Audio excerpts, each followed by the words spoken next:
ගොඩක් දෙනෙක් අකමැති විෂයක් තමයි විද්‍යාව කියන්නේ. ඒ නිසා අපි හිතුවා විද්‍යාව ආසාවෙන් ඉගෙන ගන්න වගේම ඒ සබ්ජෙක්ට් එක ලේසියෙන් පාස් වෙන්නේ කොහොමද කියන දේ අද ඔයාලත් එක්ක කතා කරන්න.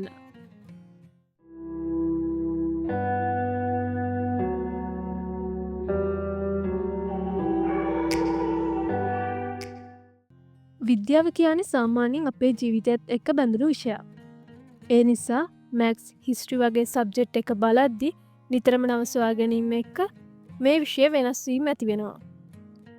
අපිට නොදැනුණාට අපේ ජීවිතේ විද්‍යාව එක්ක ගොඩක් සම්බන්ධයි. ඒ නිසා අපි එදිනෙදා කරන පොඩි ක්‍රියාකාරකම් වලට විද්‍යාව සම්බන්ධ කරලා හිතන්න ගත්තම අපිට ලේසියෙන්ම විද්‍යාව පාඩම් මතක තියාගන්න පුළුවන්.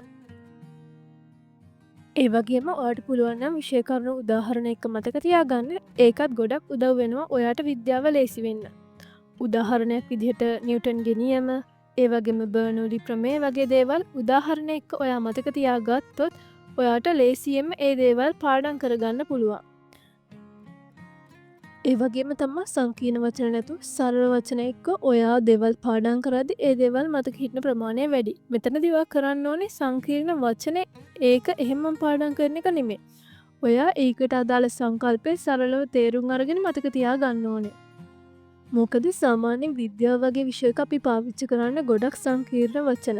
උදාහරණයක් විදිහට පීඩනය, උස්වේදනය, භ්‍රමණය වගේ වචන ගන්න පුළුවන්. ඇත්තටම ගත්තොත් මේ වචනවල තියෙන තේරුම ඊට වඩා ගොඩක් සරලයි. ඊළඟට ඔයාලට දේවල් මතක තියාගන්න පුළුවන් තව ක්‍රමයක් තමයි චිත්‍ර රූප සටහන් මගින් දේවල් මතක තියාගන්න එක. මේ විදිහට චිත්‍රයක් රූප සටහනක් මගින් ඔයා දෙයක් මතක තියාගත්තොත් ඒ සංකල්පේ කොච්චර අමාරු වුණත් ඔයාට ඒක මතක හිටින ප්‍රමාණය වැඩි. උදාහරණයක් විදිහට හිතන්නකෝ නිව්ටන්ගේ නියම 3 ගැන ඔයා පාඩම් කරද්දී ඒකට අදාළ පින්තූරයක් හරි එහෙම නැත්නම් ඔයා ඒකට අදාළ ඩයග්‍රෑම් එකක් හරි ඇඳලා පාඩම් කරොත් ඔයාට නිකම් පාඩම් කරනවට සාපේක්ෂව ඒ විදිහට පාඩම් කරාම මතක ඉන්න ප්‍රමාණය වැඩි. එතකොට විද්‍යාව වගේ සබ්ජෙක්ට් එකකට ඔයා මේ ක්‍රමය යූස් කරාම ඔයාට අමාරු නැතුව ඒ විෂයේ තියෙන විෂය කරුණු මතක තියාගන්න පුළුවන්. ඒ වගේම ඔයාට පුළුවන් මයින්ඩ් මැප්ස්, ෆ්ලෑෂ් කාඩ් වගේ දේවල් පාවිච්චි කරලා ඔයාට මේ විෂය තේරෙන්නේ නැති අමාරු කරුණු මතක තියාගන්න.